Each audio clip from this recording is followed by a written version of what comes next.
you imagine you just, you had this like big dream and then you built it. Yeah. And then it's like, now what? And so that we would go back and that was my skill set, that now what, right after the now what. And you figure out, oh my gosh, this is the next vision. And oh my gosh, this is the next thing I'm going to do. That's the next mountain I'm going to climb. Welcome everybody to another week of Funny Business. This week I have with me Jill McAbe from Boom U. Jill, how you doing? I'm doing great. Thank you. So before we dive into exactly what Boom U is and what you've been doing there, I love to get to know our guests a little bit more. So where'd you grow up and what was your childhood like? I grew up in Toronto, Canada, downtown. Okay. Childhood was not a great time in my life, actually, Kent. So that was, not a great time in my life. Very lonely. Okay. I was an outsider sort of from the get-go in my life, raised by, wow, this is like getting to know you. This is like, why don't we just, can I say like, it was a hard time in my life. I really didn't start enjoying my life until I was an adult. I had a mentally ill father, 2 religions, Jewish, Catholic, beautiful. But nobody got along with the family. So we were sort of isolated from both sides. Dyslexic, so I didn't really fit in school. Grew up in an area with all boys, so I didn't even have any girlfriends. Had a mother who didn't believe in any female gender toys, so I didn't even ever have a doll. Wow. I was like, what do you do with these things when I grew up? So just like a very odd, always an outsider. How did that fuel you into what you do today? It fueled me because as an outsider, all you do is watch people.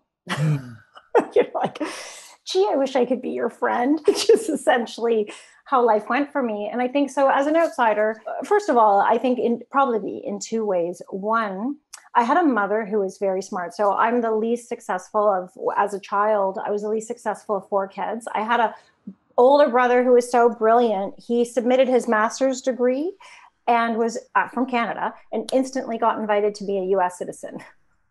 They were just like, you're brilliant. He like created one of the first intelligent chess programs. So they were like, we'll take you. I had a sister who looked like Marilyn Monroe, who was like amazing at sports and music and whatever. And would just get stopped in the street, just like, you're devastatingly beautiful. I had a brother scouted for professional sports, like winning, championships. And then, there was me. I'd get C's on my report card and they'd be like, that's fine, dear. Oh my gosh, I'm so sorry.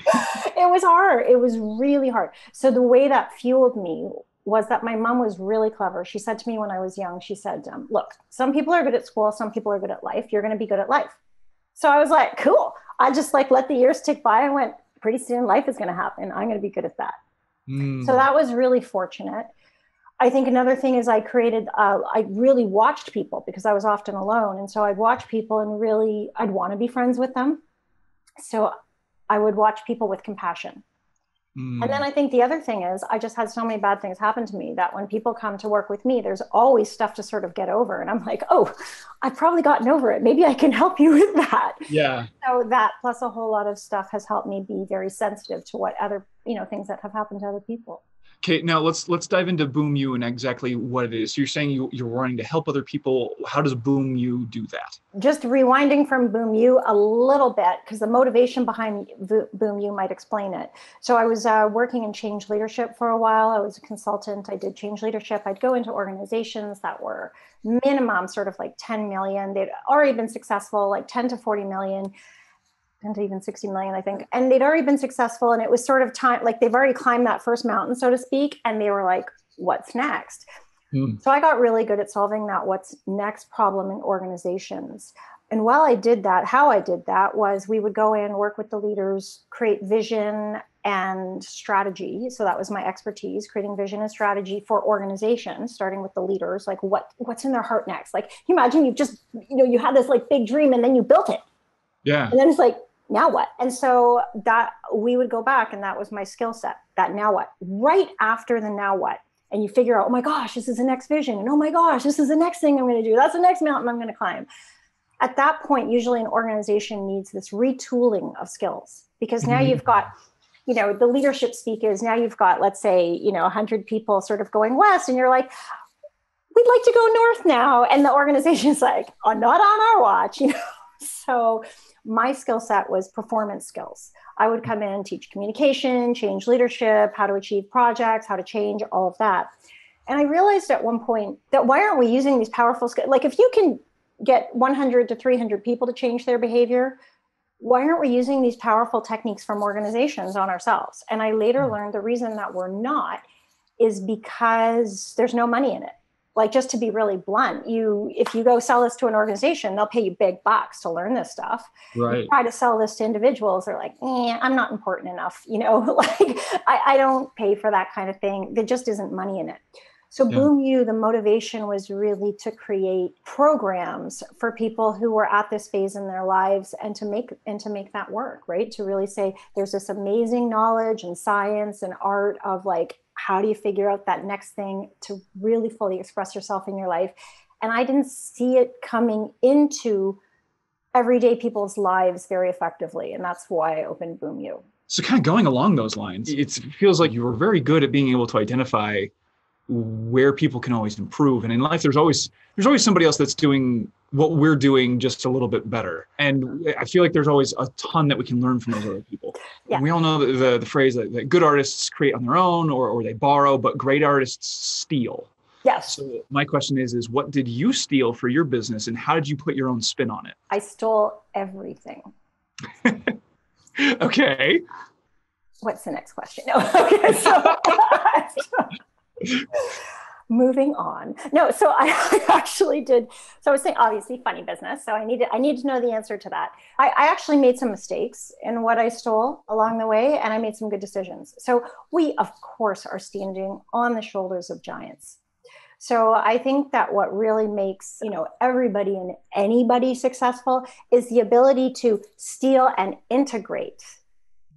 Okay. So what did I steal? I mean, I stole from my coach yesterday, like my coach put me on a new kind of program and I went, oh, it's a really good program. And I instantly used that for my own organization. I offered it to some of my more senior clients and they were like, yeah, this is super cool. I love it. So I think what you want to steal is structure.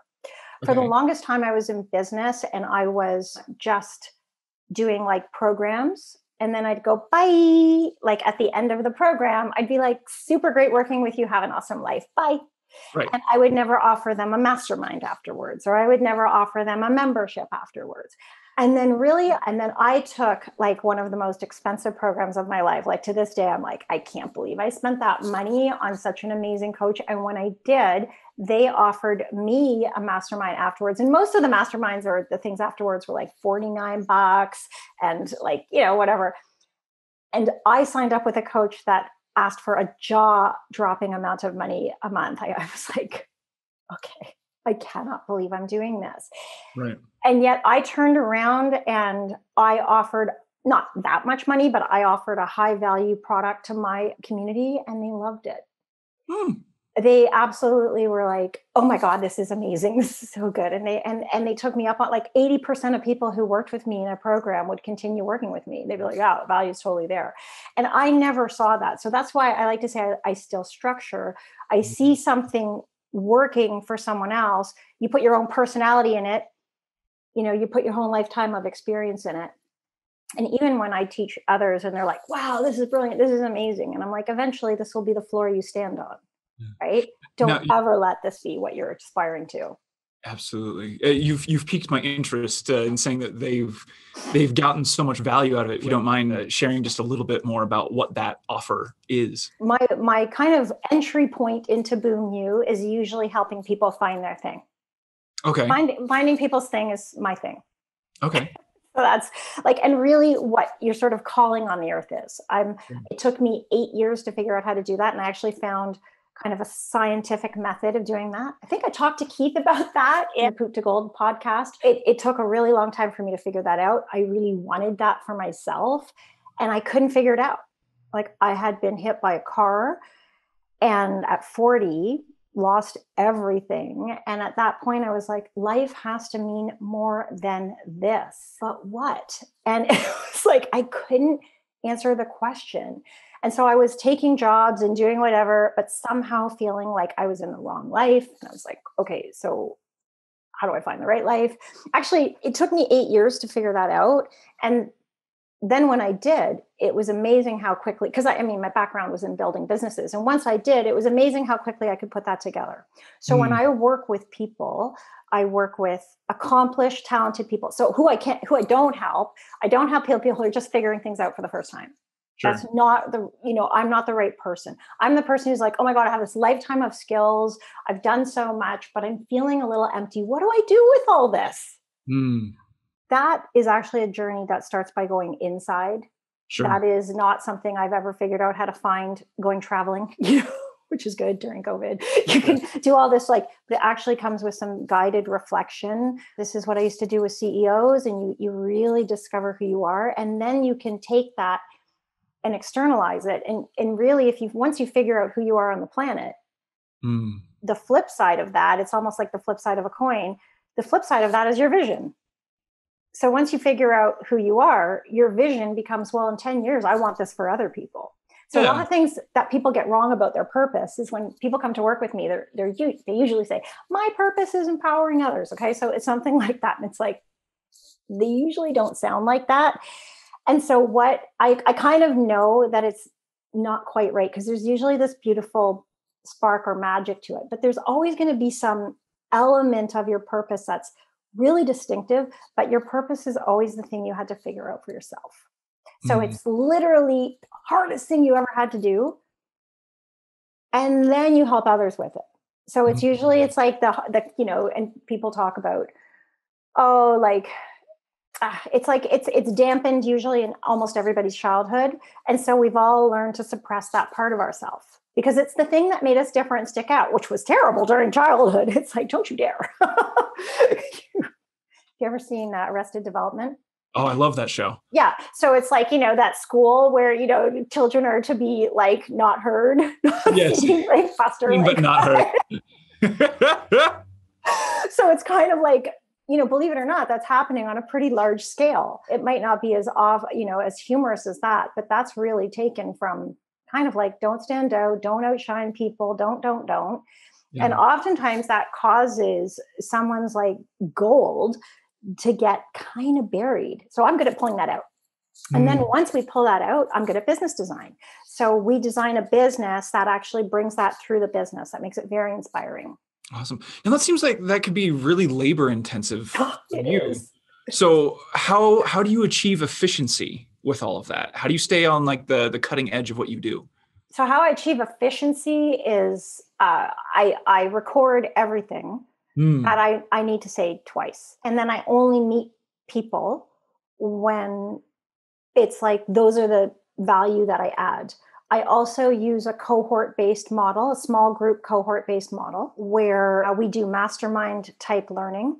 And I also make sure that everybody in a program is of the same ilk. So they really fit together. They have, they're all usually impressed by, let me just say, in my groups, people are like, oh, you're cool.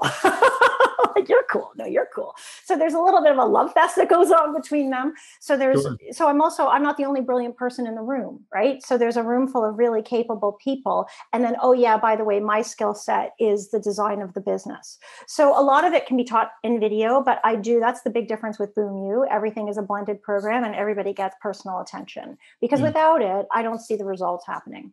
I don't know that I stay at the top. I mean, honestly, but I'll tell you, I did something cool. So my first business was a restaurant.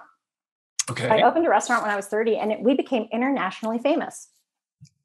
And if you have ever had a chef's tasting menu, we brought that to North America. And so the reason we were internationally famous is the concept of a chef cooking for you and you not know what you're getting with wines paired. We introduced that concept. We were cutting edge. And what I have learned about that is that, the question I answer is, do I want this? And so, how I said I steal structure from competition. I'm like, how do they structure this? What I learned not to steal was emails. I learned not to steal messaging. I learned not to steal anything like that. And that all has to come from my heart. I'm a very unusual person. And I'm trying to contain that right now. But it's hard with my clients. It's like, oh my God, they call me Feisty Friday because on my Friday calls, I'm like, blah, blah, blah. I'm going crazy. And I think it's really important be yourself completely in business. So how I stay cutting edge, if I'm even cutting edge, but let's say I am, is by trusting my instincts. And here's the thing, to be cutting edge means you have an idea that nobody else is doing. And so therefore there's no validation whatsoever for this idea. And it's like, but do I think it's cool? Right. And so what happens to me is like the book I wrote, It's Go Time. I was told not to write that book. Too much in a book. And yet the people who read it are like 5-star reviews. Oh my God, that changed my life. Best business book I ever read. So, and I was told by everyone, like, don't write that book. Don't write that book. Boom you. Don't have boom you. Don't do that. It just needs to be Jill McAbe. You're vivacious and da, da, da, da, da. And every bit of advice was telling me not to do that. And I'm like, but I was almost killed by a car. And this information changes people's lives. I don't want this to be about me. I want it to be something that can carry on without me. So, sometimes it's just about following your heart, even if that is a mistake that you end up making. It's like, how are you going to find out? So I think the only way to be cutting edge is to be willing to make mistakes. I think that ties in so well. Your journey just sounds absolutely fascinating. So if you could tell one thing to yourself when you were going through college, oh boy, what would be the best piece of advice, the best piece of business advice, other than like invest in Google back in the day? Yeah, totally. You have said to yourself, I should have invested in Zoom, first of all, because I was on Zoom when you used to have to say Zoom. It's like Skype, but better. So that's, I wish I would have done that. No, my best piece of advice would have actually been who I got advice from. Uh-huh. I have seen this happen over and over. I see it happen with my clients. I used to do it myself.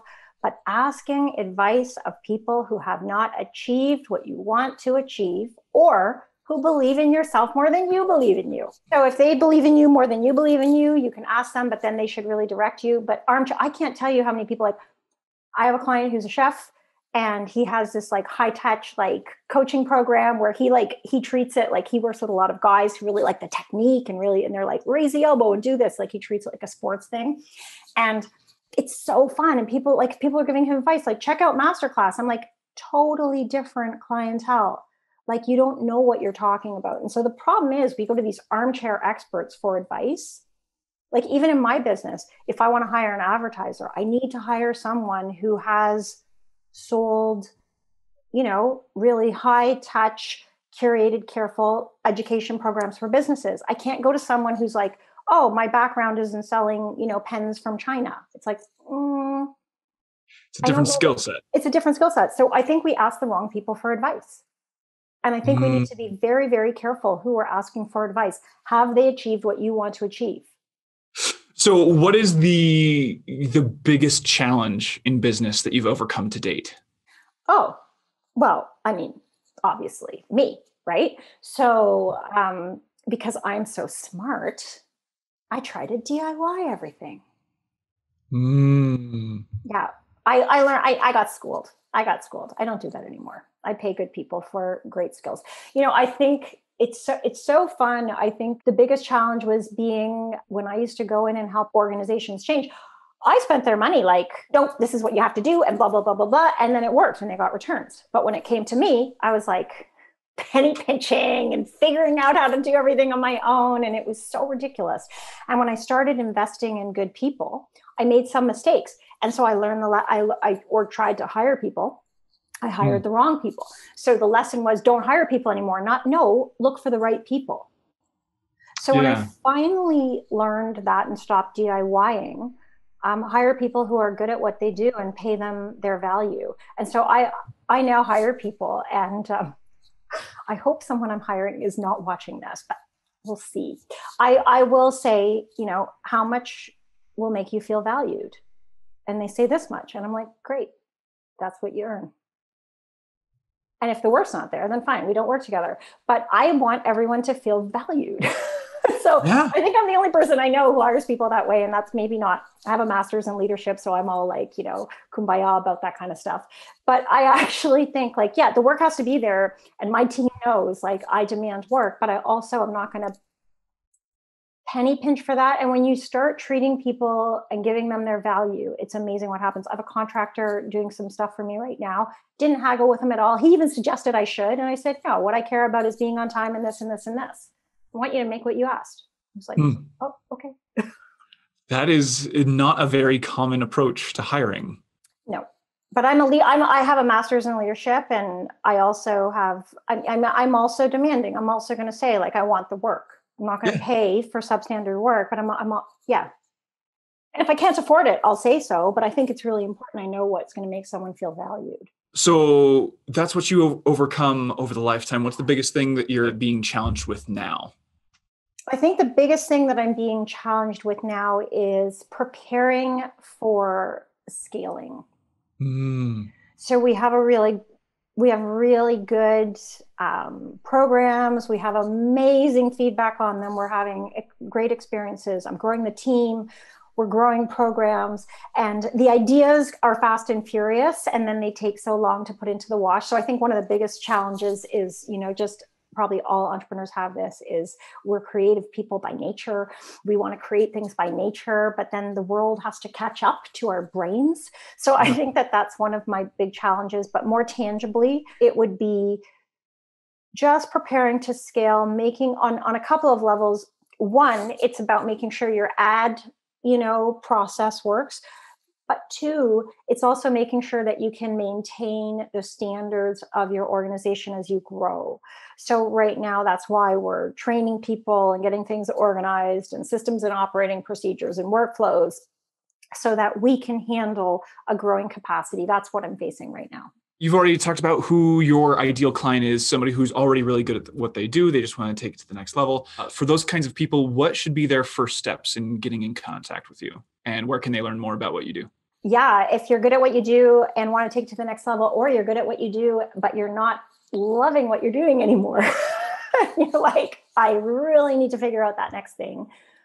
I think the first step would be to check out my book, because you can grab a PDF copy of it from my website. And I think you'll learn pretty quickly if you resonate with me, my approach. I teach a model for business growth. I mean, I think people read it and they sort of know right away if it's like we're going to be a match. And then you check it out, and if we're a match, then get in touch and see how we can help. And what's the website? Website URL is www.jillmcabe.com, JILLMCABE, just 1C.com. And there's like pop-ups. It's pretty easy to find the book. Sweet. Awesome.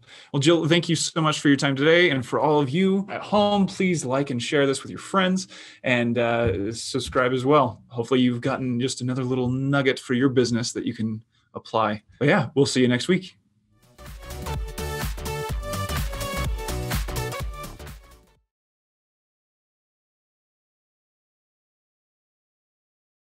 This isn't surface level stuff here.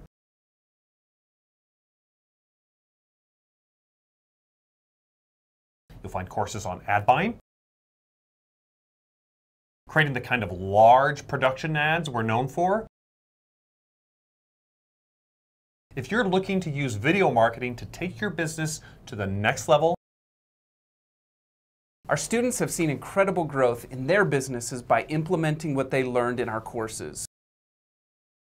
We've now got multiple campaigns that are in the millions of views and in the multiple millions of dollars in sales. Within a week, we're close to 10 million views, over $1 million in sales, and most impressively, we've covered 100% of the production costs in the first 24 hours of releasing it. The first video we did is over 30 million views, the most customers that we've ever acquired in a single month. I think we had about 26,000 new customers.